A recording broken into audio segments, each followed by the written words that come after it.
Hello, everyone, and welcome to this week's episode of the Rogue Deck Chronicles. My name is Dean, and this week I have a very special guest with us. He's actually a good buddy of mine that I met through playing Pokemon. Kind of going back to when we first started this podcast, how I just love this community, and you can just meet people doing the thing you love, and this is a nice instance of that. He is a World Caliber player. He was at Worlds last year, but enough of me talking about him. Let's have him talk about himself. So this week's special guest is Solomon Surge. Why don't you introduce yourself, talk about how long you've been playing, doing the competitive stuff, and any notable accomplishments you have playing the TCG. Sure, thanks, Dean. I'm Solomon Surge. I started playing back in 2016. I saw an advertisement for the Pokemon World Championship in like 2015, and I thought it was like so cool that the cards that I collected when I was a child, like there was an actual competitive environment for it. And then at the World Championship stream, they're like, "Hey, you can play online on PTCGO," and I started playing that. And I actually started, learning how competitive Pokemon works, which is entirely different from the old Game Boy Color game. Oh, and yeah. then eventually, I got, I think everybody starts off, with that, over the actual physical cards, because you collect those, but nobody ever played with those when I was a child. And then, once I got comfortable enough and confident enough, I took an actual physical deck to a league, got my butt kicked. Just like everyone else at their first tournament. Yep. Yep. And then through iteration, I got better. I got more comfortable in, what meta decks are and what good decks are and what good decks aren't. And 2016 is probably the start of my journey through Pokemon. The first season I tried to go the competitive route was the 2017-2018 season. Started off really well. My first major event I attended, which was the Memphis Regional, I actually day two'd. Back in those days, it was a 7-2 requirement. Wow. Had a horrible day two where I went 1 win, 3 losses, and 2 ties. There was 35 people that made day two out of the 999 people. I think I came 34th. It was not good. But which is unfortunate because I bubbled down a top 32, which at that time was it still is, but money. And I needed some money to take care of some car issues that I had on that trip. So that was quite the bummer. But, that was the first, exposure to major tournaments. And the first half of the season went well. On the deck that I was piloting, which at the time was Gardevoir GX, kind of turned into a pumpkin. And I hadn't prepared myself, to be able to pivot off of a deck and hop on another deck. And I was also fairly stubborn in thinking that I could innovate a way to make the deck still relevant. I was wrong, and the second half of the season did not go according to plan.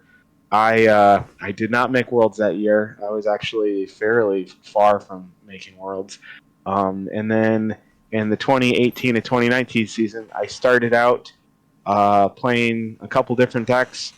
Didn't really like the direction the meta was going because it was all tag team GXs. And I got fairly involved in the robotics team I coached. So I took a little bit of a competitive hiatus until COVID hit. And then when COVID, everything shut down, work was down, robotics was down, and then Pokemon started doing their the team challenges and the major tournaments online. Mm-hmm. And I kind of got pulled back in. And then when things fired back up in 21, 22. Yeah. Regionals and ICs and stuff, and I've been doing the online circuit, and that's just kind of naturally flowed into going back into the in-person stuff. So then the first major push I did for Worlds post-COVID was the 22-23 season, and I fell short of Worlds by about 60 points, which I only went to NAIC. I didn't go to the other 2 ICs. And from that point, it's all right, no more. If I'm going to make a serious push, I'm doing all of it, all 3 of the ICs and as many of the regionals in my area that I could go to. So then the 23-24 season, I did LAIC, EUIC, NAIC, and I think like 8 or 9 other regionals. And we got there last year. We did fairly well. I think I was like 42nd in North America and top 100 in the world. So all of it was entirely the ICs outside of the U.S. My first day 2 since 2017 Memphis was the 2023 LAIC, which I came in, I think, 126th or let's see, 127th. I have your limitless. I have your limitless page pulled up, so we're going to talk about some of these finishes too. Yeah. So so that was and that was I had picked up Gardevoir EX. And like it had done me very well. It won my first cup ever, actually my first 2 cups ever with Guardy EX running a 1-1 Espeon VMAX line. And but the problem is it's just too slow. Like I take it to NAIC and then I tied 4 times, and then I took it to Pittsburgh and I tied 3 times. And I took it to Peoria and I tied 6 times. And that was the last one. I'm like, I can't do this anymore. I just cannot avoid the ties. I guess, and this might be a question later on, but one of my weaknesses as a player is I don't know when to cut my losses, concede the game, and go on to the next one.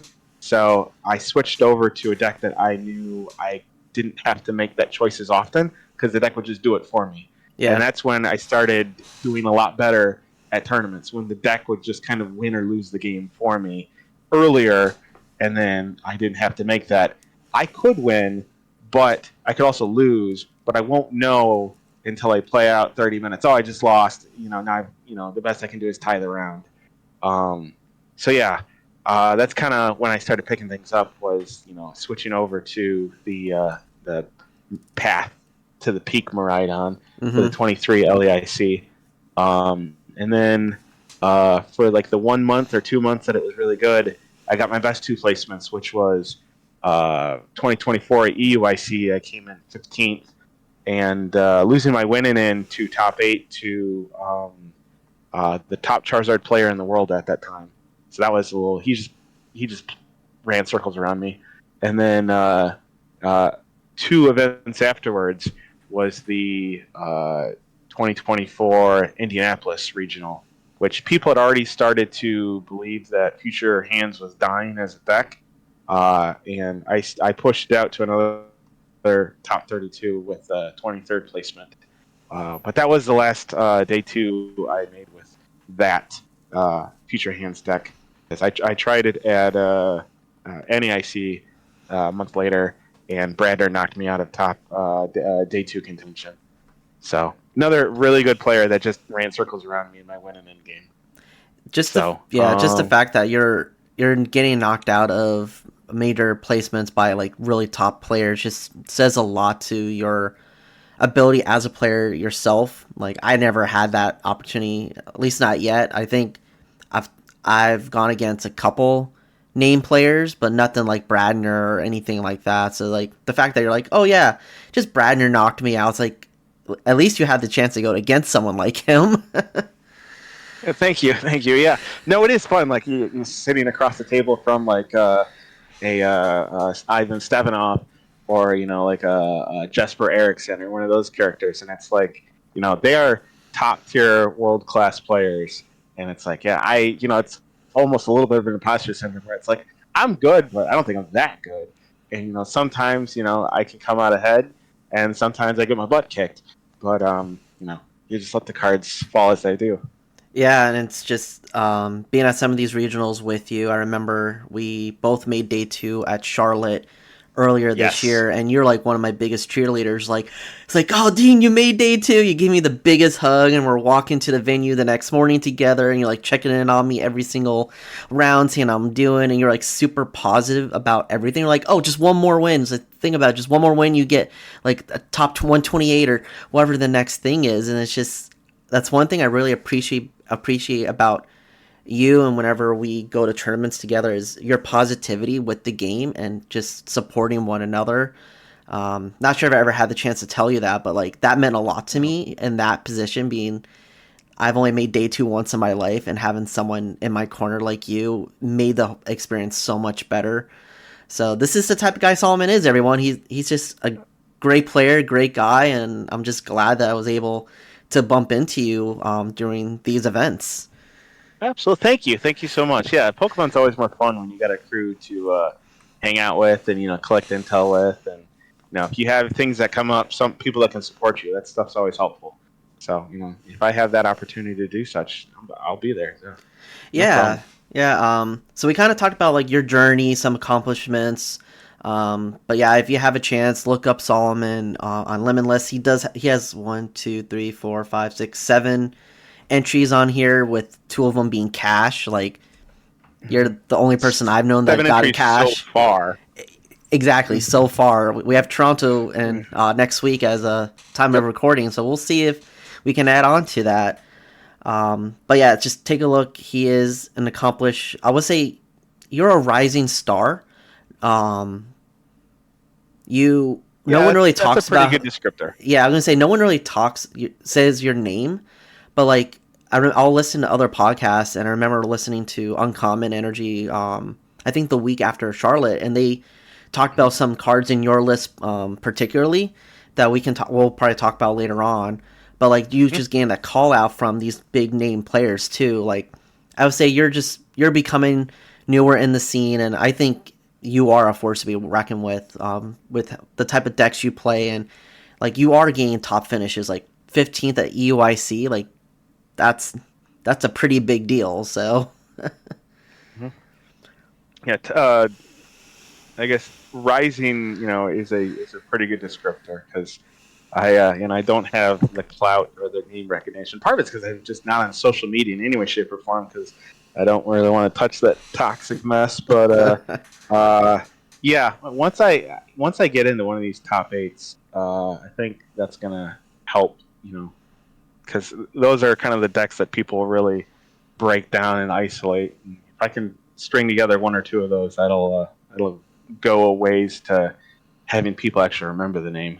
Oh instead yeah, of just the goofy cards that I include in my deck. yeah, exactly. So I guess I'll go into one of my questions for you.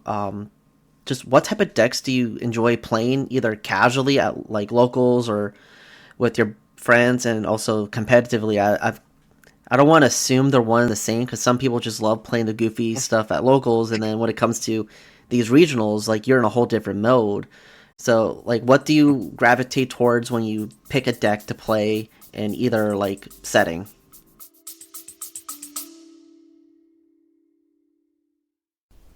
Hey all you rogues out there, we just wanted to take a quick second to say thank you to our sponsor, For Honor and Glory. They are a great support to us and have all the things you need related to Pokemon, Magic, D&D, Warhammer, and more. You can go over to forhonorandglory.com and use discount code ROGUE24. That's discount code ROGUE24 at forhonorandglory.com for 10% off your entire online order.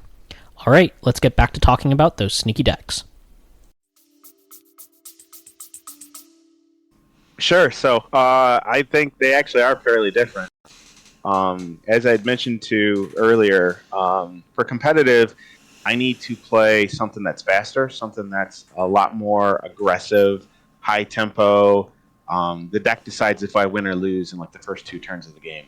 Yeah. Just because turns can be fairly drawn out in Pokemon. I think in most TCGs, but specifically Pokemon. And if I don't have an established board state by like turn 2 or 3, I can kill. All right, I got no shot. Or if it's fairly close, the game's going to naturally end within the first like 15, 20 minutes. So I can get 3 complete games in, because I don't want to push people to go faster. I know sometimes it has to be done, but I'd rather just like let them go at the pace that they're comfortable and still get it done. And there's no chance to do that if you're not playing a very aggressive deck. So competitively, that's what I generally go with. Casually, because I don't have that time restraint, I do enjoy the single prize decks. So like I've played around with Ancient Box. I still love Guardy. I know it's a very slow deck, but it's a very set up. But when things like get in place, like Guardy can just pretty much beat anybody. So I very much like to play Guardy EX. It's just not viable for for me specifically. It's not viable for a 50-minute best of 3.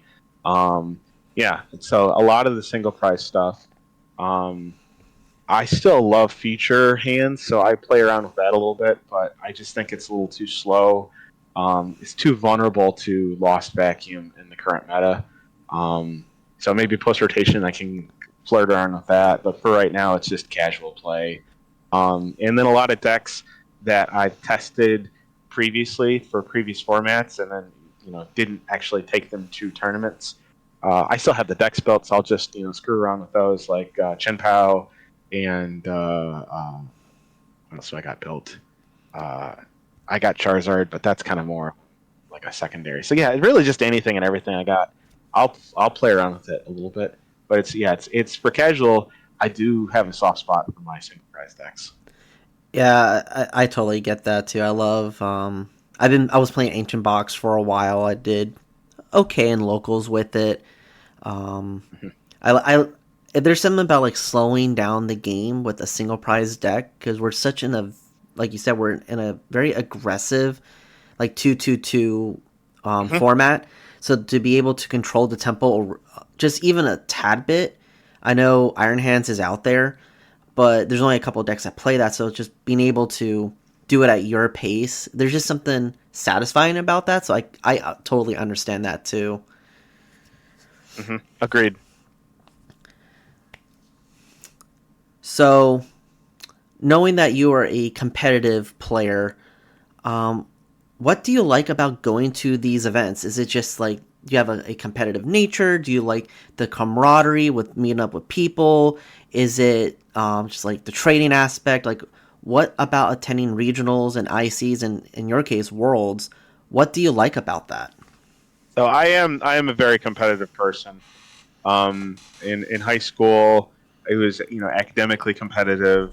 I was also the captain of my robotics team in high school, and then post college, I became the head coach of a robotics team that made back-to-back robotics world championships.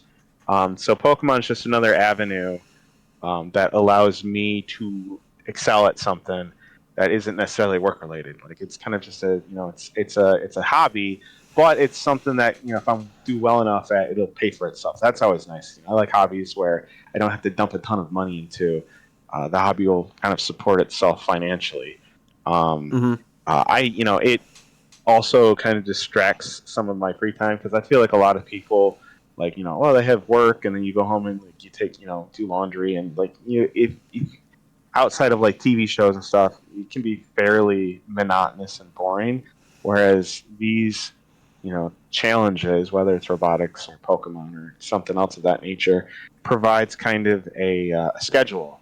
It's like you have the start of the season, you have your qualification period, you have a culmination climax to the season, a world championship, and then you have an off season where it's your kind of decompress and kind of relax period before the next season kicks off. And I think that cyclical nature kind of adds some interestingness and and enjoyment to your daily go to work 9 to 5, come home, do chores, go to sleep, repeat. This is kind of like some secondary mission to life where it's in addition to providing for oneself and family, I'm also trying to be, the best there ever was, or at least the best in my genealogy at this game. So, and then Pokemon in particular, it is a very reasonably priced. I know some of the other TCGs, I flirted around with Lorcana, and some of the other ones even worse than that. They are very expensive, and I think Pokemon's pricing model is very family friendly and very user friendly. And sure, you can buy your Moonbreons and stuff that are just stupidly expensive, but the entry level cards to be competitive are you're not breaking the bank, and I think I appreciate that. They actually care about the little guy, where a lot of other TCGs don't seem to have that concern. And then the people in Pokemon generally are pretty cool people. I mean, there's generally, there might be a couple dweebs here or there, but overall, I like the people that are involved. Even the hyper competitive people, most of them are at least net neutral, and a lot of them are net positive. So I appreciate that, because you don't see that everywhere. I mean, there's usually bad apples in whatever you're competing, but this is one that tends to bring out the best in people. And even some of the ones that may not be, I've seen over time they will mature and develop and become less of a jerk. And that's kind of a good thing, that your community self-regulates the lesser than members of its population and improves them over time.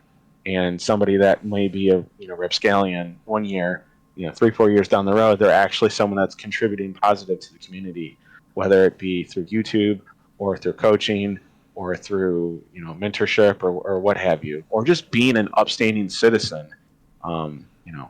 Like I like that. I appreciate that. Pokemon does a good job of that, like to self-regulate itself. Yeah, I agree with you with just how the community is. Like, you don't really have a lot of those bad apples. Like, with social media, people will talk about the negative of like tournaments or if there's a cheating scandal. I feel like we don't do a good job of talking about all the like you said, the net positive people in our community, and there's so much, and you can see how that has just grown in itself. And then like you'll talk about like people meeting Tord, for example. Like, he is arguably the best Pokemon player ever, and he takes time to sign your stuff. Like, he'll just come out playing like a very like intense match, and a little kid will come up to him. He's like, "Oh, can you sign my mat?" And he'll just do it with a smiling face, take a picture with him. And I've seen that like firsthand at tournaments, like especially when I was staffing one. Like, you see these people known in the community, and they love just meeting other people because they know like what they understand where they are in our community, and they're just humble about it. And you don't see that all the time. Yeah, I have never gotten a chance to play Tord yet, but I've played alongside him. He's actually at the table next to me at some one or two of the regionals, and he is very gracious with the fans. And a lot of the people are, but him specifically is very accommodating to people that are cheering him on. So, and like that's cool. And the other thing I like about Pokemon, I guess TCGs in general, but namely Pokemon, is that you get to compete alongside and against the quote-unquote pro players, and it's not like you can play like a flag football league or like an amateur league, but it's a wholly separate thing from like actual pros, or like if you're doing some kind of like dirt racing, motorcycles or cars. It's a completely different thing from like Formula One or NASCAR. But this is something where, like, I can, depending on my level of investment or, time-wise, I can compete side by side or against the best players in the world. They might run circles around me when it happens, but, I still have that opportunity to stand toe-to-toe to some, really excellent players. And that's not something you get, in everything that you participate in. Yeah, that was something that blew my mind when I first got into doing it competitively. Was, like you said, like, we're in the same league as the big pro players. Like, we go to the same tournaments. Everything is open invitation. And just that in itself creates a more competitive nature in yourself and helps you be the best you can be. But at the same time, like, it's an opportunity just to, like, just be around really everyone at a tournament. I remember sitting next to Andrew Mahone in one of my tournaments, and I was like starstruck. I'm like, why? How am I sitting next to like this YouTube sensation in our room? And I was like, holy crap! And went ahead and played in the tournament. I won that round. He lost. He was sitting next to me. He lost and wasn't happy about it. But that's how it is in these tournaments. But yeah, it's just like this community is none like any other in a very good way. like you were saying, there's so many positives about it, and I'm just glad that we can represent ourselves to be the positivity that Pokemon is known to be. Mm-hmm. It's also growing too, which is kind of exciting. I Yeah. don't know how much more it's going to grow. Like, I don't know how sustainable this growth rate is, but like when I started, regionals were generally in the U.S. mid 500, or most of them were substantially less than 1,000. And now it's fairly common that regionals are going to sit somewhere between 1,700 and 2,300. Like, that's just the norm, you know. So you could say that they've tripled or quadrupled in size since I started, which is very exciting. And I'm looking forward to seeing where some of the bigger regionals and ICs like EUIC and Milwaukee, how those are going to look this coming year. They could be really big. Yeah, I know right now for Toronto, I think there's 2,300 people signed up in TCG for all the divisions, so that's probably going to be about, I say, 1,800 Masters. Easily. Yeah, I mean, easily. that could be pushing borderline 2,000 potentially. Yeah, depending on how many people don't drop. Yeah, and if we get to the 2,000, like, it's going to be a 9-round day one, and we haven't seen that yet. Baltimore. Oh, Baltimore was 9 rounds? Okay. Baltimore, yeah. Baltimore was 9 and 1, and then it was 4 in day 2. Yeah, it's always going to be 4 day 2, even with the new structure. But yeah, it's insane to see how big these regionals and just upper level tournaments have become. So yeah, and I don't think we've tapped out yet. I think that there's still potential for a little more growth. I'm not sure why they're capping, because like for curiosity, I tried to register to one of the ones that I already registered to, and it had already filled up. So like the events are still capping, and I feel like there's still potential for larger sizes. I'm just not sure why Pokemon's pulling the reins back. I think there's a lot of behind the scenes stuff that we as players can't see. I can speak a little bit. True. I can speak a little bit to it, being someone that staffed a regional last season. There's just a lot of constraints that the organizers have to deal with, and a lot of it is like probably logistical, kind of like what the reasoning behind why they changed the day 2 qualifications for this season. There's a lot of logistics that organizers have to go through that we just can't understand, or really they just don't tell us, and it's fair and it's fine. They don't have to.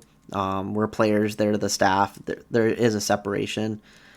But yeah, like if they can be more lenient with the cap, who knows how many people will be going to these tournaments. Yeah, I would love to see, because I do think at some point in the future I will retire. Like, I don't think this is going to happen. I'm not going to do this forever. And I would love to see a 3,000 plus person regional before I do retire. So, whether it's this year, next year, 2-3 years down the road, yeah, I think we can get there. I don't know what regional. I could think Orlando is probably a good guess. If we ever get one again. yeah. Well, it's going to rotate. Like, I don't think it's going to be the same ones this year every season. So I think at some point they'll make it back to Orlando. Oh, probably. And if and when we do, I think that's a good candidate for a 3,000 person regional. And I just hope Pokemon is brave enough to open that many seats, because I would love to see a 3,000 person regional. Yeah, it will be insane for sure. But speaking of big regionals, it leads us to the next question. How do you prepare for these, especially with the size that we're at? We're seeing these meta percentages of like, Zard's like 20%, but that's like 200 players. How do you go to a major tournament? What avenues of preparation do you take? Do you do anything that's unique when you prepare yourself? Do you have any rituals that you do even day of? Like, how do you treat these big tournaments? Hey, all you rogues out there. This is Dean with the Rogue Deck Chronicles, and I just wanted to give a shout out to our sponsored store, For Honor and Glory. They've been a great support for us during this podcast, and I just want to shout out some upcoming events that they have.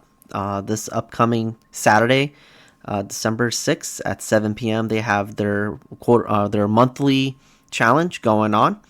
And then on Sunday, they have their quarterly cup for Q2 starting at 1 o'clock. If you're interested in the Tampa Bay area and want to play some fun Pokemon and see myself out there, please come out and For Honor and Glory, support us. And if you are shopping online, they have a online discount code. It is Rogue24. It is Rogue24, and you save up to 10% off on all online purchases. And all proceeds benefits us here at the Rogue Deck Chronicles. But yeah, let's get back to playing those sneaky decks. So, I guess the first step is deck selection, which I think we'll talk about in the next question. But once I have a deck picked, or in the process of picking the deck, it's a combination of playing locals at a league, taking it to like challenges and cups, or a more competitive environment than to just back and forth with testing friends. I got a couple different groups of people that I'll play with over Discord, whether it's on live or webcam. I am a little superstitious in that I think that the live RNG isn't perfect. I think some of the top decks are a little inconsistent and almost predictable. Like if you're gonna Raikou, you're almost always gonna see an electric energy.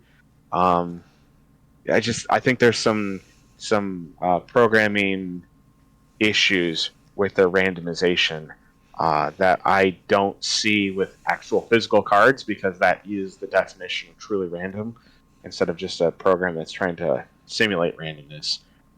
So I take live testing with a grain of salt. I've also found ladder to be a different experience than if you do like the limitless online tournaments where you get paired up against somebody. Those feel to be a lot more true to the randomness than if you're grinding ladder.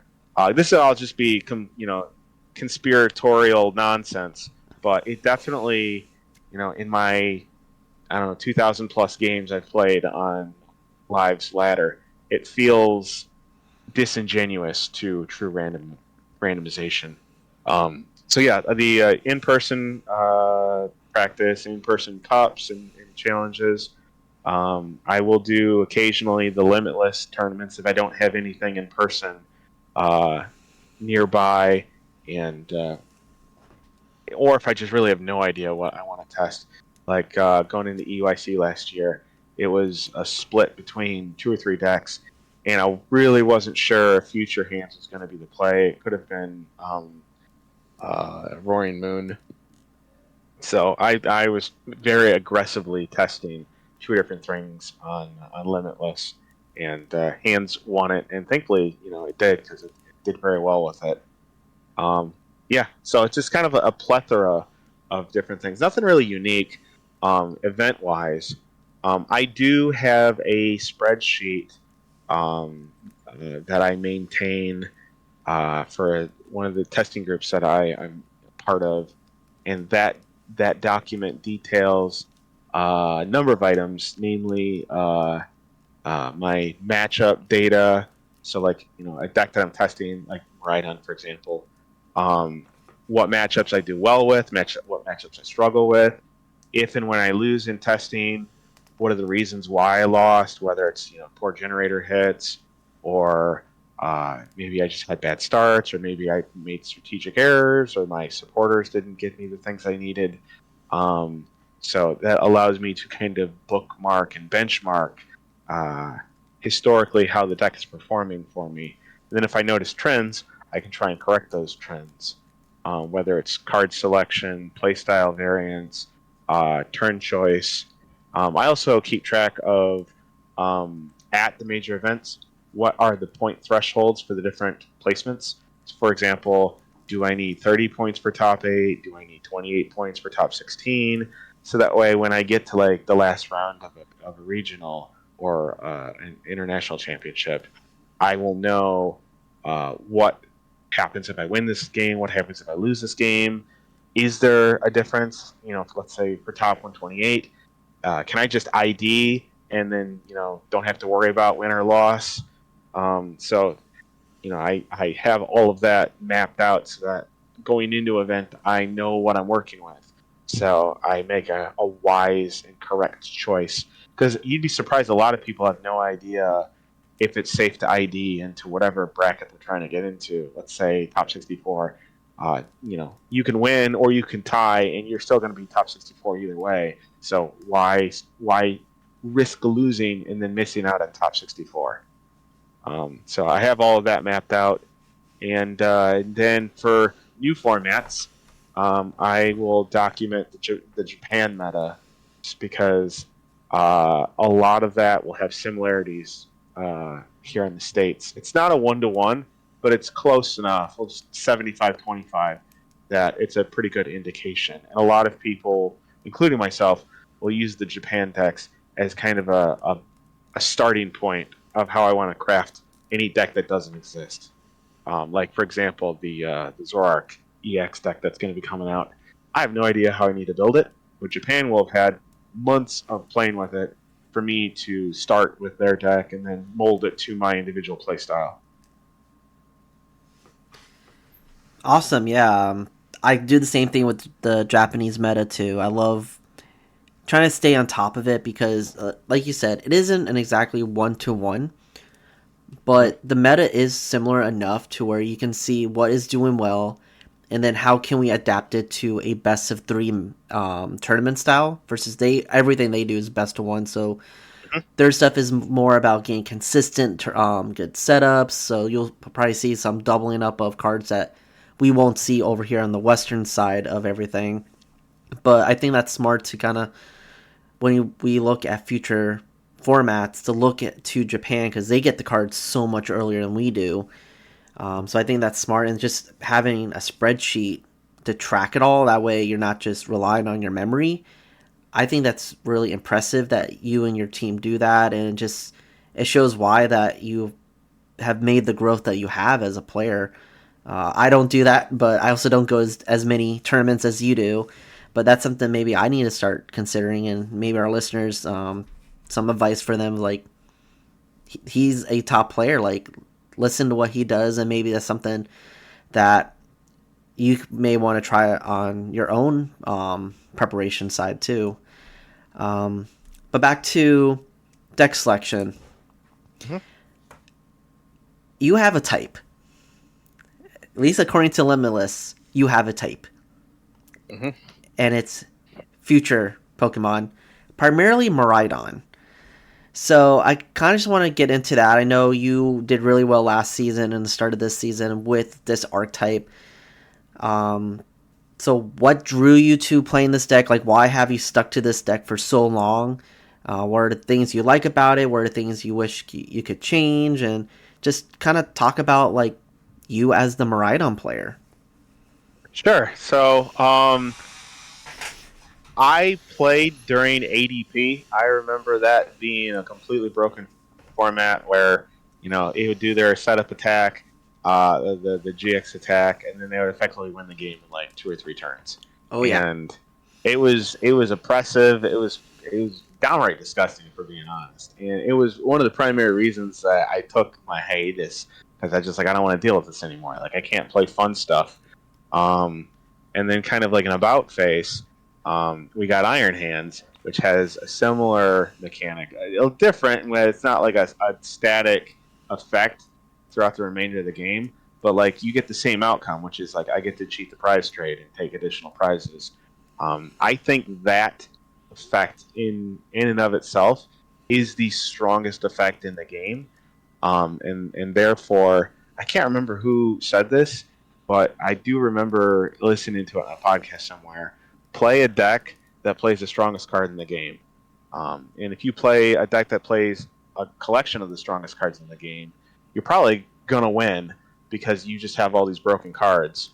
And so that's part of the reason why a lot of Miraidons have switched off currently in Prime Catcher. And I think Prime Catcher is just too broken of a card to not play it. Now, I get Secret Box is a really good setup card, and it allows you to take certain shortcuts in deck building. But just the effect of gust up my guy and gust up your guy that I choose, and it's such a ridiculously broken effect that it's going to take an act of God effectively to get me off of that card. But I think Iron Hands is the individual best card in the format. Like you just take 2 prizes off of a single prizer, or take 3 prizes off of a 2 prizer. I think that's just bananas. And the fact that you can just do it over and over and over again is gross. Now the downside is that it's a very expensive card. It's an attack that requires 4 energy, which is not terribly easy to do without some setup or just a lot of luck. So that's kind of the downside. But if it were like 2 or 3 energy, it'd probably be too broken. So I get why they made it a 4 energy cost. I'm just glad they didn't make it a 5 energy cost, because then the card would be probably not playable. But at any rate, as a result, I want to play a deck that plays the best card in the format. Best card in the format being Iron Hands. So when it started, it was Miraidon with PAF, because there was a lot of things happening in the format when I started playing Miraidon that I just didn't want to have to deal with. I didn't want to have to learn all the different variations of all the different decks in the meta, because I was still fairly new coming back from COVID. So I figured if I just play PAF, I'll turn it all off. And PAF Judge, you can pretty much win any matchup if you have a PAF Judge that sticks. So I played like 3 Judge and 4 PAF, and it's like, well, and there were a number, like I beat Caleb Gettimer because I just PAF Judged him twice and he couldn't get out of it playing Charizard. So you can definitely cheese some wins against way better players just because they have a dead hand and can't use their abilities. And then I switched over to Peonidon because I liked how just recklessly aggressive it was. Like, you could just win on turn 1 just by setting up entirely, and then it had the Flaffy to kind of give you a turn 2 or a turn 3 once you've blown through all your generators. But I really enjoyed the Peony build because it is just so aggressive that you would know by turn 2 if you've won or lost the game, and then I didn't have to worry about how's the tempo going to go. It's like, well, I've just won already. Future Hands was kind of a no one's going to know how this deck is going to play because it's a brand new deck. So therefore, I will have the advantage because they don't know what cards are going to be in my deck, unless they're hyper aggressive, or involved in foreign metas like I was, and they had done the research. But I can still play a couple surprise cards. I think when I started playing the deck, nobody had yet included Iron Bundle. Now it's the deck's dead now, but at the end of the deck's run, Iron Bundle is a fairly common staple in the majority of Future Hands decks. But when it started, I was me and 1 or 2 other people that had played that card, and it made sense because you could get it with Techno Radar, but just because it was not that used before, nobody had really considered it to be a part of the standard 60. So you could get away with that as a searchable gusting effect, and because Hands' whole gimmick was I'm gonna swing ain't you very much for 200 damage, I'm taking extra prizes on whatever I'm attacking, so you didn't really care what they gave you, you're gonna take 2 prizes regardless. So Hands allowed, in my opinion, the best Pokemon with the best attack to abuse that attack for things that you normally previously couldn't amp to death. You could theoretically, with 4 crowns and a future capsule, you're swinging 220, which is just silly that you could KO a non-lightning weak V Pokemon. But it's what are we doing? How is this a thing? But it was, and it was really good. But then the downside was it's a turn slower than Miraidon, because often you have to baby Miraidon to accelerate energy, and then you really need 1 baton to heavy baton to actually trigger. And right now everything's got a lost vacuum, and if it doesn't, it's got a jamming tower, and you just can't get those things to stick. So that's kind of the downside of the deck, is like it has a really oppressive prize trade, but it's vulnerable to just running out of energy. And even if it doesn't, you just might start too slow, especially with stuff running around like Raging Bolt, where it's just like, I'm taking 2 prizes turn 1. Like, because I play a bunch of Poke Catchers and a bundle and a Prime Catcher, and like it's like it will take 2 prizes, so it's a real problem.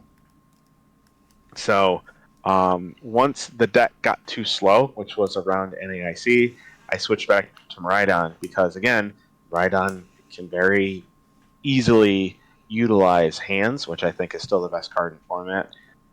But it doesn't suffer from having to Baby Miraidon turn 1. It is a lot more aggressive, and it can threaten decks on turn 1 going second, which I think is really, really excellent.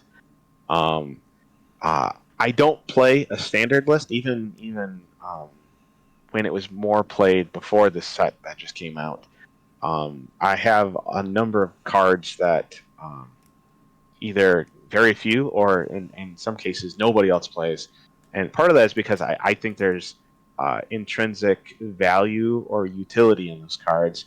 But then some of it is just nobody knows what they are. And I have seen firsthand, or I guess it'd be secondhand, opponents will, like, their brains will short circuit when you like use the card. They don't know how to respond because they've never tested the card, and it's just they don't have a line built in of how to get around it, and they just will make misplays. And I'll take a win any way I can. Now, if I can catch somebody before they do something illegal and break the board state, I will try and stop them. But like, if they're gonna make incorrect plays, that's on you as a player to not do that. So, if they'll put down Fez, I'll stop them from using it, but I'm not going to stop them from putting it down if they don't have, if the Fez ability isn't able to be used. So, and that's just like, well, cool. Now I have a free Fez that I can take a 2-prize KO on. The card in question is Thunderous, so its utility is it can KO Pidgeot EX, KO Palkia, it can KO Lugia, it can KO Lumineon, it can KO Squawkabilly, it can KO pretty much any and every single prizer that's played. So like it can trade evenly, and in most decks, because I'd say most decks play a combination of Lumineon, Squawk, Palkia, Lugia, or Pidgeot. Like it can at least one turn in the game it can up trade and go 2 for 1, and like that ability is invaluable when if you fall behind a tiny bit. It's like I can claw back from the deficit by going 2 for 1, because either you have boss and then it's whatever, you're gonna take 2 prizes anyways, or you're just stuck there taking a 1-prize KO, which Miraidon's whole thing is I go 2-2-2. So if my opponent can't go 2-2-2, I'm winning. And it's just that tempo change. Moon decks will play Baby Moon, Charizard decks will Radiant Charizard, as do Drago decks. Miraidon doesn't normally have that, and its whole gimmick is I'm just going to go fast and you 2-2-2. But sometimes your generators whiff, and then you need to sit a turn, which is another thing. I play a Rotom because if you're forced to go first, it's really nice to just sit there and draw 3 cards since I can't attack anyways.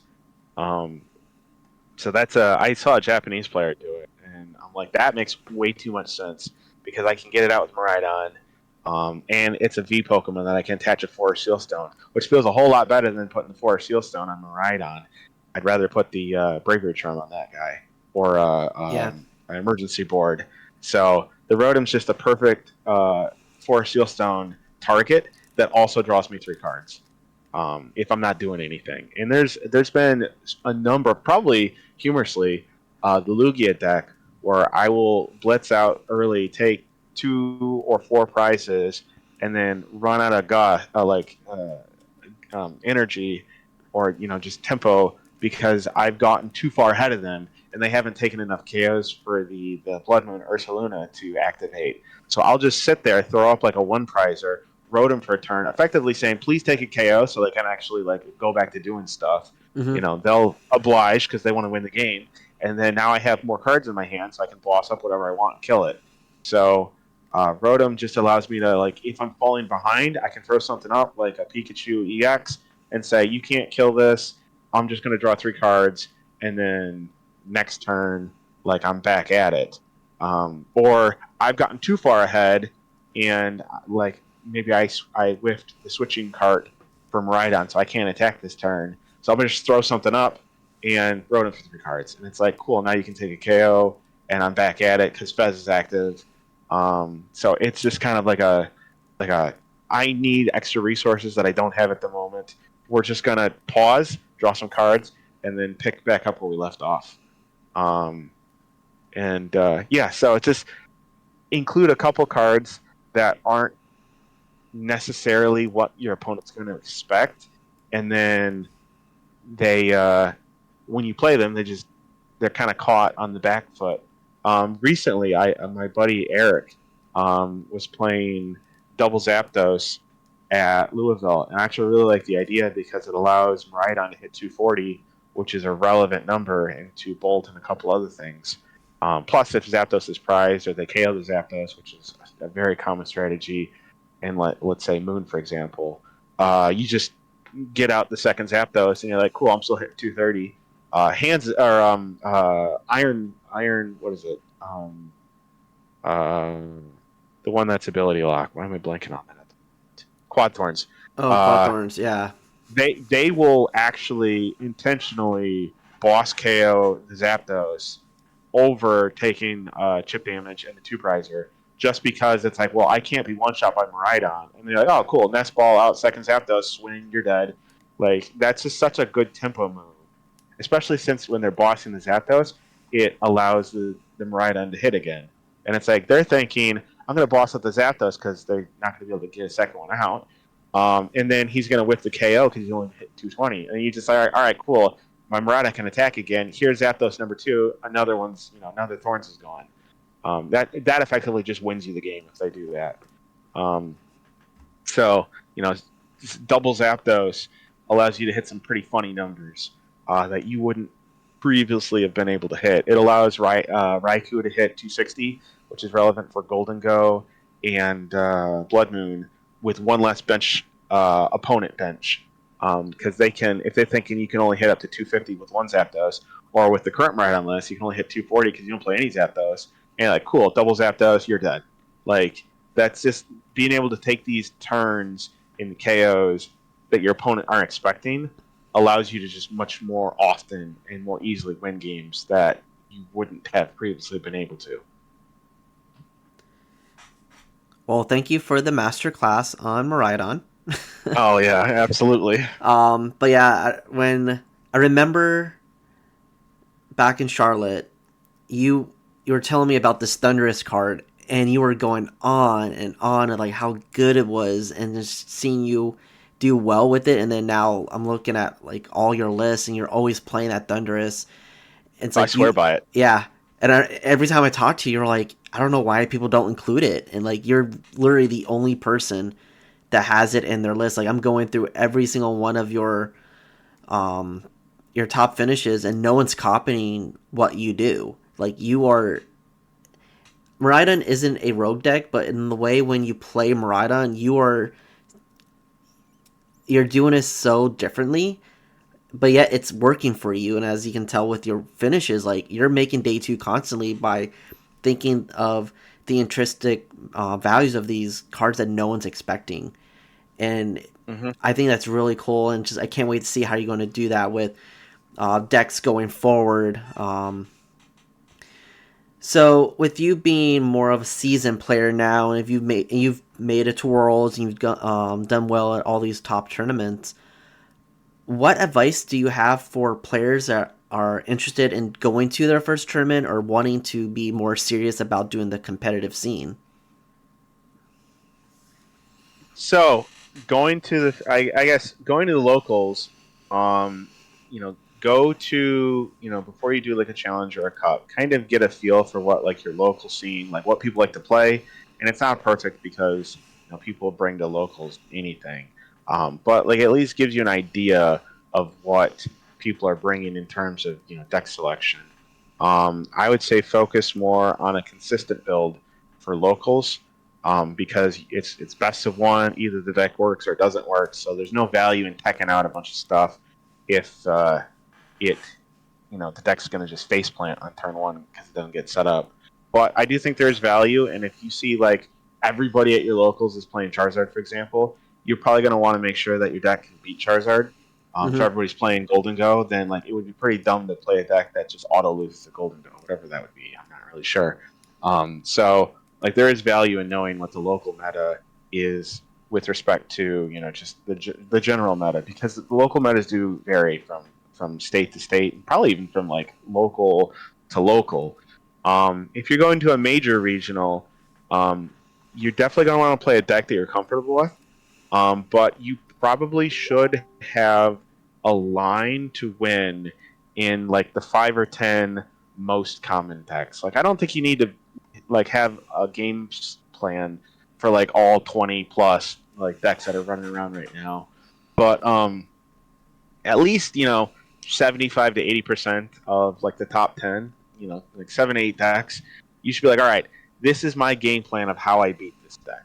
And if you are finding more often than not that the deck that you wanted to play just takes a big fat L to like 50 or 60% of the current top 10 decks, might not be the right time to play that deck.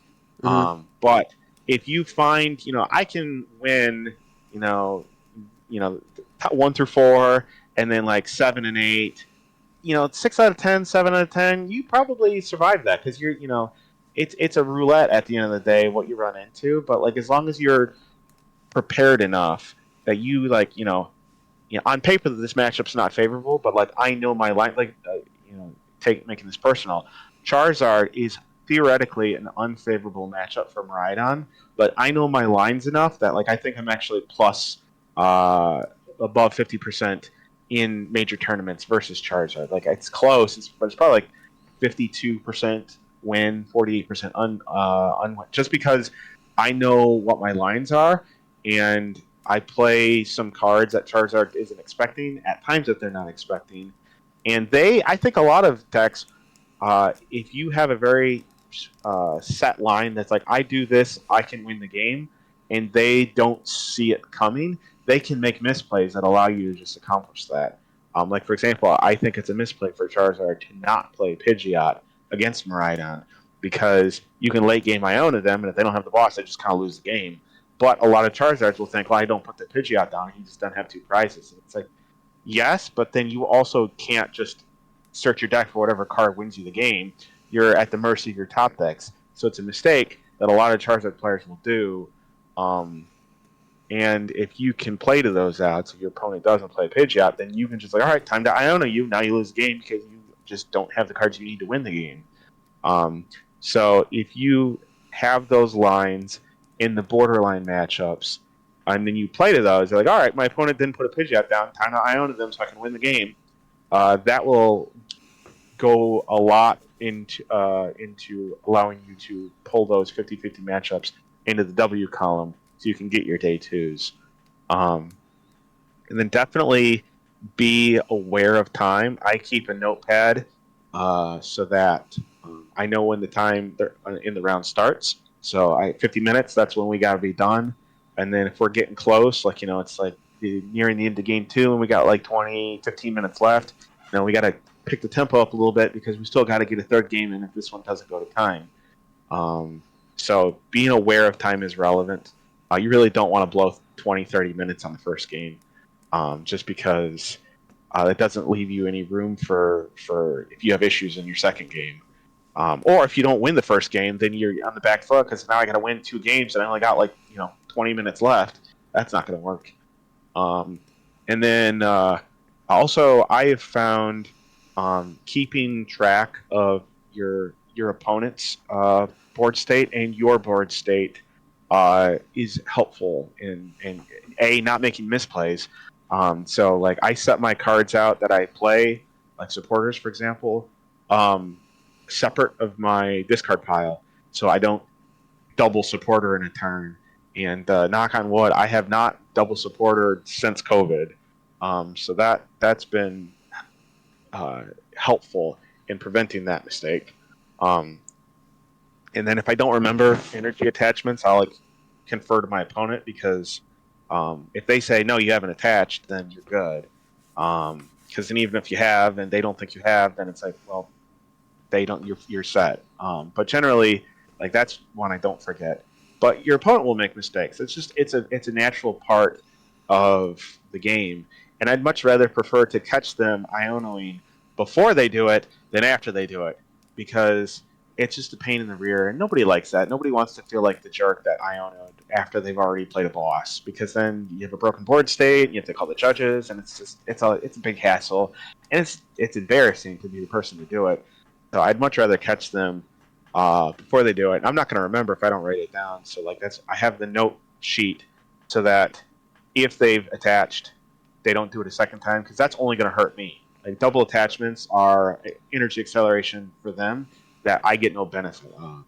So, and it's hard to catch that too. So I notate attachments. I notate retreats, because a lot of times that'll be important, especially in like I say, Lost Box decks, where they would like to get multiple comfy uses, but they might not have the switch cards to do it. Notating the switches, or just if there's awkward energy requirements. Let's say you boss up something to stall for a turn, and they retreat into, let's say, a Mew to draw some cards, but they don't have the switch card, but that's going to hurt them. So being able to keep track of when switches have happened, that also is relevant. Not as much as energy attachments, but it is still useful.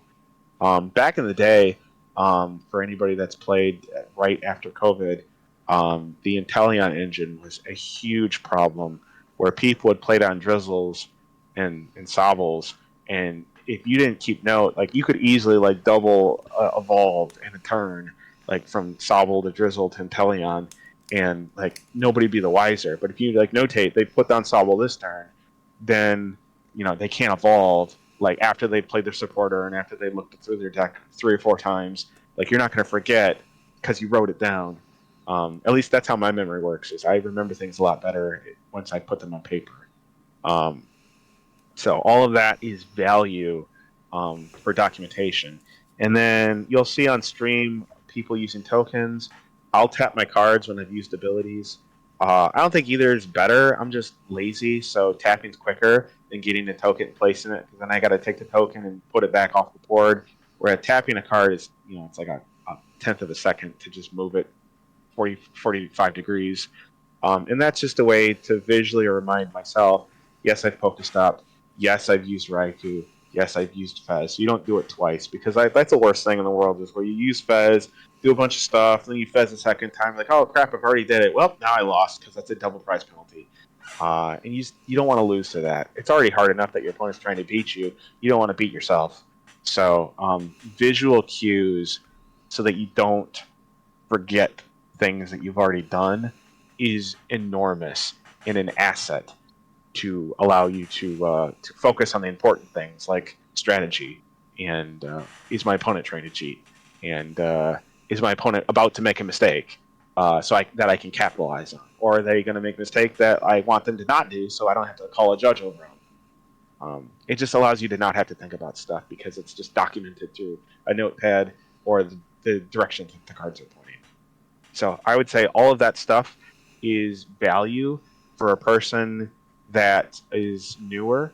Of course, these are things that you'll have to practice, but also, once you've documented what you've done and you've documented what your opponent's done, there's less ambiguity, because then the whole he said, she said comes into it, and like, the judges don't know because they weren't there, but you have documented proof. Yeah, I've only used this once because I haven't, I've tapped it, or I haven't used this yet because I haven't tapped this card, or you've already attached because I wrote it down on this paper, so you can't attach again. And like, sometimes I might forget something. If I haven't written it down, there's a good chance my opponent's not going to remember, because they're not going to take as meticulous detail of the board state that I am. Therefore, they're the same. Could happen on the flip side, where if they don't remember something, like, it's just good if you have it, so that there's no ambiguity, and then they won't err on the side that benefits them. You can keep things honest and fair, which generally will mean that you're going to be better off and more likely to win. So practice. practice, practice, practice. If you're confident in your deck, if you're confident in your playability, then you'll be confident when your opponents make mistakes, and you can keep the board state clean, because you don't want to get bullied, like and not bullied as in like physical abuse, but bullied as in like pressured into an unfavorable board state, pressured into an unfavorable game decision, where it's like, I didn't do this thing, and it's like you think they did, but you don't have any evidence, and you get bullied into letting them do it again. No, have the evidence so that they can't do the thing twice when they shouldn't be able to do it twice. So keep track of the board state, because there's only so many judges. But once you're in day 2, it's a little better because there's less games going on, so the judges are more concentrated. But especially in game 1, in day 1, where there's 1,800 people, and there's just not enough judges to cover an entire row of tables. Being responsible for the board state, both yours and your opponent, is an asset. Yeah, as someone that's been on the judging side, it is complicated, especially in the beginning of day 1, because we're given rows at a time, and if you raise your hand, especially in round 1 or 2, and if we take a little bit to get to you, that's why there is a decent number of us, but it's not enough for the size of the tournament at that time. And in day 2, they tend to use a lot of us for judging, so there's usually a couple of us every other table. But I think you nailed it. The whole keeping track of both your board state and the opponent's board state, that's probably one of the most important things you can do while you play the game, because you outlined it perfectly. It helps prevent misplays, helps prevent penalties, because then you can stop your opponent. Because remember, it is our responsibility to keep the board state in check. It's not the judge's responsibility. The judges are just there to rectify or to correct any mistake that happens, so we can get back to the integrity of the game. We're not there to just give a penalty because you failed to keep the board state in check. But I think one thing I want to highlight that you said was just the note taking. I know I've seen the top players do it, and that's just something after what you're saying, oh, it's more than just keeping track of your prizes, it's keeping track of the game. And I haven't really thought of it like that before. So I think it's really nice to hear someone like you, who's been in day 2 multiple times, who's played with the best players, rubbing shoulders with them at the tables. It's why you keep notes while playing. And that's something I'm going to take into consideration. That's not something I'm used to doing, is taking notes when I play. So finally, hearing other reasons than just keeping track of your prizes, it makes sense. And I can't believe I didn't think of it until you just said it in this interview. So another reason why I've asked you on this podcast, you're giving great advice, some good gold nuggets for our listeners. So just want to go into the last section of today's episode, our tried and true road deck of the week. I asked Solomon to actually give us a deck, and when he gave it to me the other day, I was looking at this, and I'm like, whoa, what is this? I smiled because it plays into my wheelhouse. I'm not sure if you have listened to any of the episodes or really seen what I've been doing lately. I love playing the poison package and stuff. So, yeah, I played a couple games of this, and it was really fun to play. But yeah, Solomon, introduce this week's road deck of the week. Sure. So, humorously enough, this actually all started with Miraidon, because I was concerned about Pikachu EX having an invincibility ability, and I think it just can't be avoided. A lot of the Miraidons are currently being built, they just bundle around it or boss around it. They just avoid the Pikachu. But I think at some point, a smart player is just going to say, all right, you deal with Pikachu or you lose. And especially it's combined with an Iono. And it's there's really no answer. You have to go through this Pikachu, and it's going to take 2 turns, and that's not going to work. So the first idea was canceling Cologne. and it has some benefits. Like I can deal with Mimikyu, but ultimately it's a one-time thing, and if they get to Pikachu up a second time, that's going to be a problem because I don't think Silene is a great card in Miraidon. So then the second idea is, all right, if I can't just get through the ability, what if I circumvent the ability? And that's like, well, how do I do that? Like, Miraidon doesn't play chip damage abilities. Like, it doesn't play Dusk Noir line. It's like, how are we cheating the ability? And I'm like, well, Poison. Poison cheats the ability because I swing into it, 190, it's not dead, and then Poison does it. And I'm like, all right. So I have currently and am currently flirting around with a Poison build Miraidon for Toronto. I still got to take it to some events and see how it works. But when I was looking at Archaludon, because I'm like, there just doesn't really seem to be that many Stage 1 EXs right now. Like, Golden Go is pretty good, but like that's the only one that I can really think of. Everything else is V-Stars or Basics or Stage 2s. And this one's coming out. It's got very good HP. It's got a decent attack at 220, but it's like, that doesn't seem to ramp very hard. I also like the no weakness. That's kind of nice. So like no getting cheesed by Radiant Charizard. There isn't really much other relevance, but I guess Ceruledge, once it starts becoming a thing, which I guess it made its first day 2 at Stuttgart, so like that's going to become more relevant. And the 300, it takes a minute to get to, so that could be useful. I also like the ability a lot. I think the Accelerate 2 to whatever metal is pretty good. It'd be a lot cooler if it was to just any card, but metal's fine, since it's mostly just going to be accelerating to itself, or maybe some other niche attackers that you decide to pair it with. But I was like, we still need a way to get through Pikachu, because I think Dusknoir is going to be a little clunky, although maybe somebody will prove me wrong and they'll take Archaludon Dusknoir to day 2, which would be awesome and cool, and I'm looking forward to it. But I just think Dusknoir in decks that don't play Rare Candy intrinsically is probably an unnecessary clunk factor that I didn't want to play around with. It's like, Dusknoir makes sense in Dragapult because they're already playing Rare Candy. It makes sense in Charizard because they're already playing Rare Candy. It makes sense in Pidgeot decks because, again, you're already playing Rare Candy. Mm-hmm. But you don't need Rare Candy in Stage 1 decks. So it's kind of like, well, why are we putting Dusknoir in here? So it's like, if no Dusknoir, how do we get through Pikachu? Poison does it. Poison also, combined with Mochi, allows me to get to 260. That's two-shotting Golden Go, so that's relevant. One-shotting Golden Go, which is relevant. It's one-shotting Blood Moon Ursaluna, which is very relevant.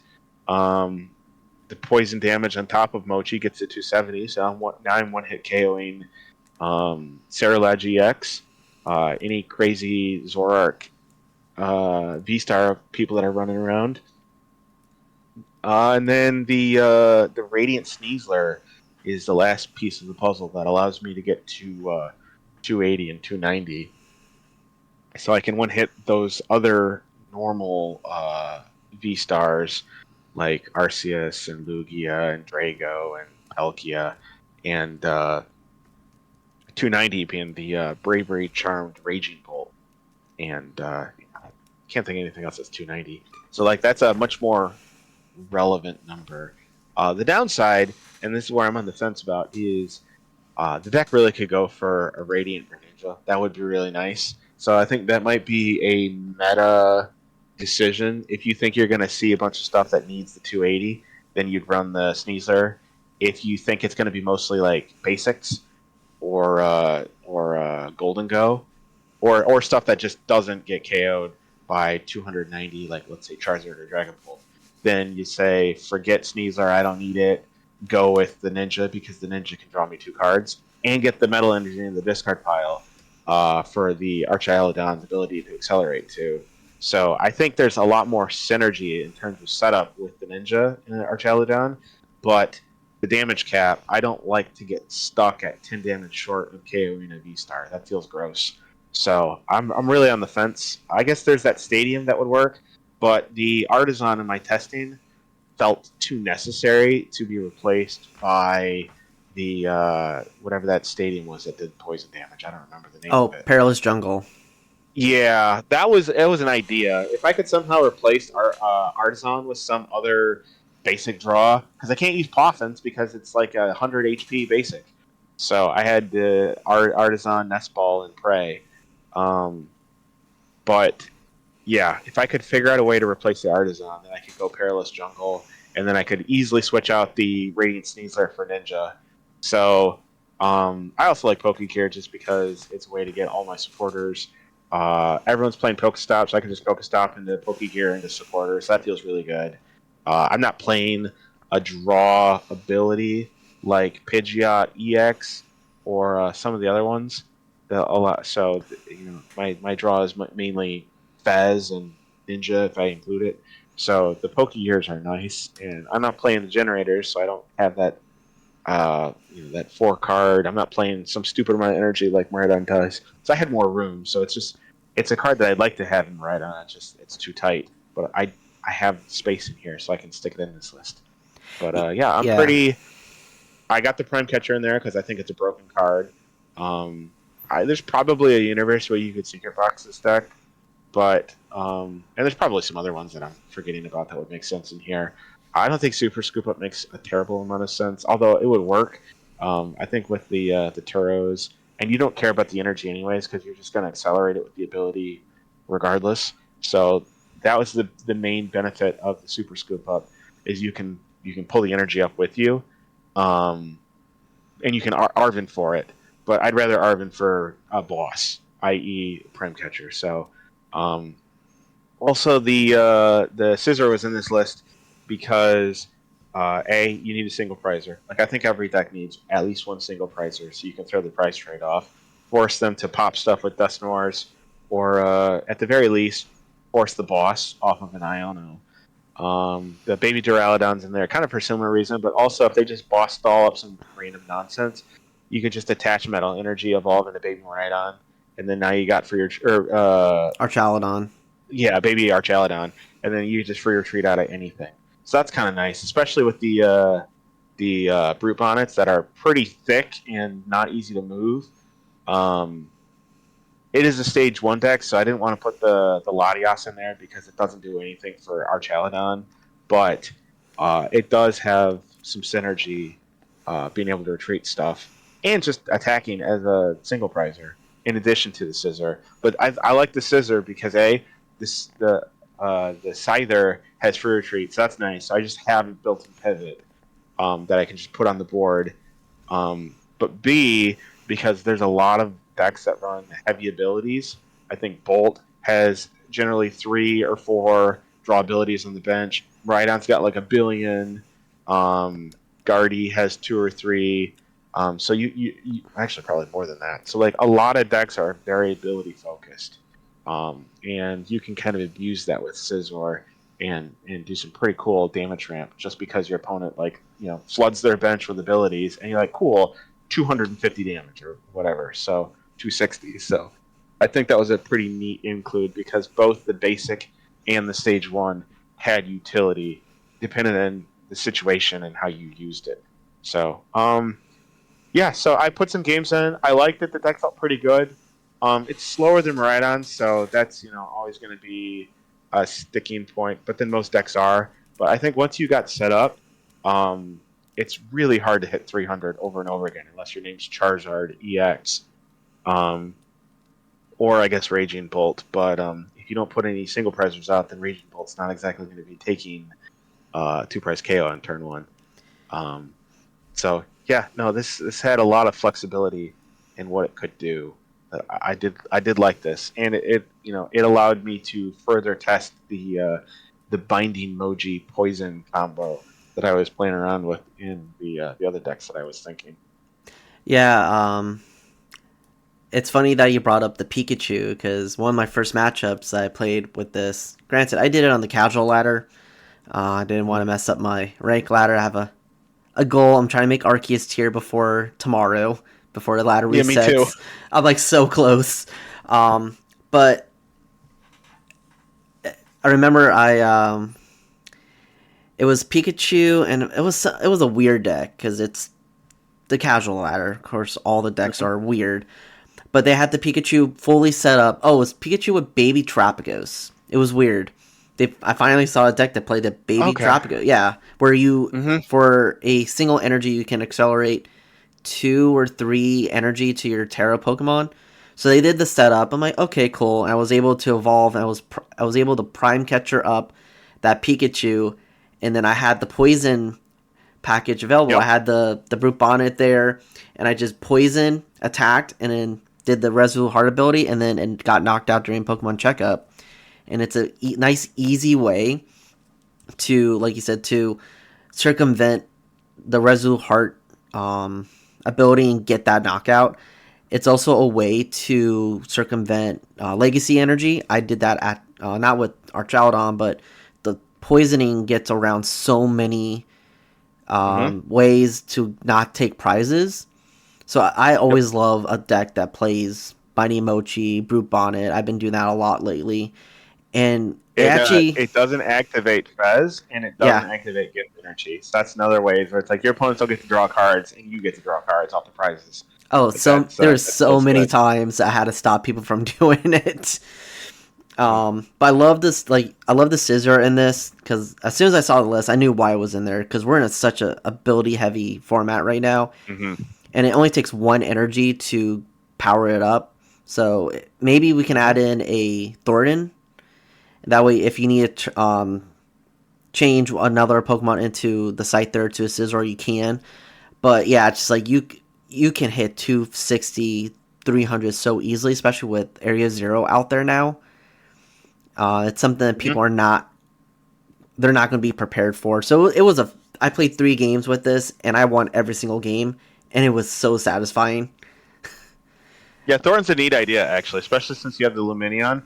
You can Lumineon for the Thornton, and you have the Forest Sealstone, so you can Forest Sealstone for it. So, like, that is... I'm not sure how much Turoing I need to do. I think there's certain matchups where 2 of them is necessary, but if you don't run into a bunch of Stallax, I could see a universe where you just go more aggressive and cut one of the Turos for a Thornton, or something along those lines. Like, I could just definitely see a universe, probably more than one universe, where a Thornton is value added. So, like, if I were to seriously consider this, i.e., if I could somehow squeeze Iron Hands into here, I would. Yeah, I think Thornton would probably be a correct card to include in this list. Yeah, because you can just play a Luminous Energy, and then get all the. Ooh, what you can do is evolve Archaludon EX and put it on like either put on the baby Duraludon, and then you can Thornton the baby Duraludon to the Iron Hands, and then all you have to do is just attach a Luminous, and you have it all powered up for Ampy very much. It's a lot, but it's doable. It is a combo. Yes, it's a combo. Yeah, you're threatening me with a good time. That's what I love about these rogue decks. You just think of all these crazy combos, and a lot of people are not respecting Archaludon. It made day 2 at Stuttgart. I think like 9 decks did. So it is a Archetype 2 respect when you go to these tournaments, whether it be locals or even at the regional level. But you're not seeing a lot of it in the high numbers like you are with like maybe Miraidon, Drago, or now even Cloth Trapagos. Like that came out of nowhere. So, but yeah, this is definitely a fun deck. I love playing it last night. I was actually tempted to sleeve it up and bring it to a challenge I have this weekend. Just see how it goes, because it's a challenge. I almost have my wins or my finishes for challenges, so I'm at the point of like I just want to have fun again. Absolutely. So, but thank you for this list. Go ahead. The other thing is, I think most of the Archaludons were playing like the Starmie line, and it's like that makes sense. Like it does 20 damage, which is enough to get the 240.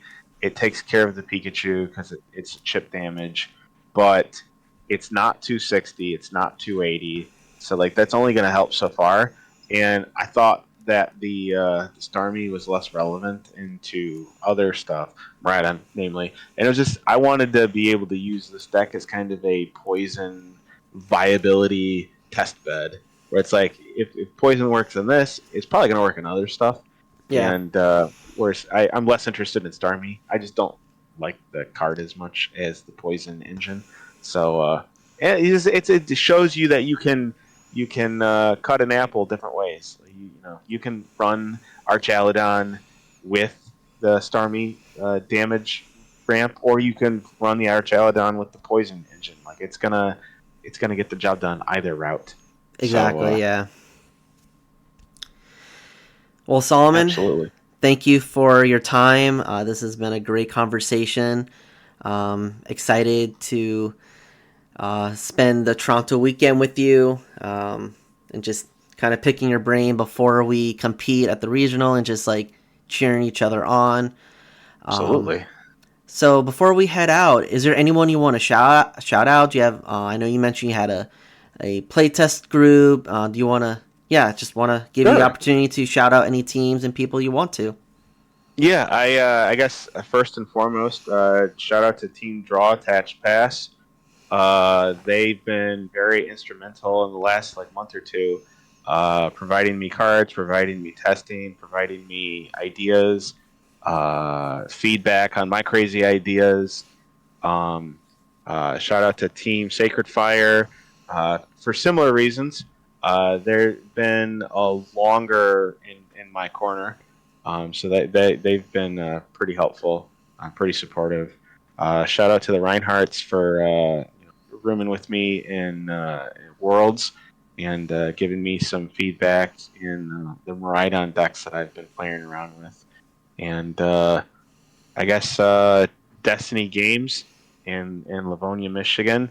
They're my go-to hangout spot, and Pat Brodesser for running that league. And all the new people out there, if you want a deck that has an answer to pretty much anything, definitely give Miraidon a look. It's not as consistent as a Bolt, and it's not as powerful as, say, a Charizard, but it doesn't really have any deck that it just kind of straight up can't compete with, because it's got the hands, it's got the Miraidon, it's got the Raichu if you decide to go that route. It can pretty much deal with anything, and I'm one that likes that flexibility. I like the toolboxiness of a deck, so I would shout out to Miraidon decks because I'm playing against this deck. Yeah, sure, that's fine. And it's got a very good weakness. Lightning takes care of a lot of staples. And shout out to Thundurus. That's gotten 3 day 2s. Yeah, that's a card that goes under the radar far too much. So shout out to that card. Well, thank you everyone for listening to this week's episode of the Rogue Deck Chronicles. Until next time, have fun playing those sneaky decks. See y'all. Hey all you rogues out there. We just wanted to take a quick second to shout out our sponsor and one of our home leagues at For Honor and Glory. They have all you need for your card game and TTRPG needs. Some upcoming events they have are on Saturday, October 5th, the TCG Monthly League Challenge. On Saturday, October 26th, the Monthly Video Game League Challenge. Saturday, October 26th, also a Surging Sparks TCG pre-release, as well as Sunday, October 27th, the Surging Sparks pre-release, and Sunday, October 27th, also the Pokemon Go Cup and Pokemon Go Challenge. Remember, you can always go over to forhonorandglory.com and use discount code ROGUE24. That's ROGUE24 at forhonorandglory.com to receive 10% off your entire online order. All right, have fun playing your sneaky decks.